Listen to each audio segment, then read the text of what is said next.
De Duitsers, de Belgen, de Zweden, de Polen en de Fransen. Ze zijn alle jaar weer naar Ljouwtka om mijnen waar te oefenen voor internationale missies, die in Afghanistan.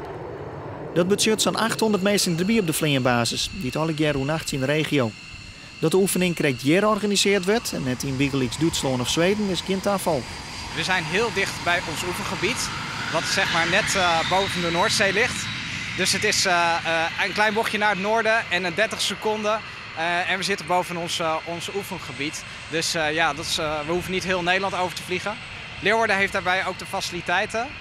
Bijvoorbeeld parkeerplekken, maar ook briefing- en debriefingfaciliteiten. Voor het eerst werd ik de heerlijke vjochtslieding vanuit Ljouwdien. Ja, er was dat nog dien in het verkeerscontrolecentrum in Nieuw-Milligen en van een pad in Duitsland. Maar met dit Duitse mobiele control- en reporting center hoeft dat net meer. Vorig jaar deden wij dat gecombineerd. Wij deden een klein stukje en de Duitsers deden een klein stukje in de oefening. Nou, dat is best wel vervelend eigenlijk, want dan moet je continu van frequenties gaan schakelen. Nou, we zitten op dit moment in een unieke situatie dat wij gezamenlijk vanuit deze control station de vliegtuigen aan kunnen sturen. We kunnen daarna direct debriefen en we kunnen dat gewoon met z'n allen verdeeld doen. Er worden 2 missies op een dag houden. Per missie door 44 vliegtuigen mee.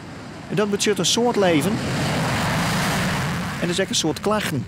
De Herma-TV 10.000 flyers verspreid in de regio. En binnen er 2 bijeenkomsten houden voor omwenners. Nee, niet voor de klachten tot een minimum te beperken. We doen dat echt om de omgeving te informeren. En ook een stukje laten zien wat we aan het doen zijn op de vliegbasis. Frisian Flag door het nog gewoon te mij naar je weekend. In het weekend bleven de kisten onder de groen.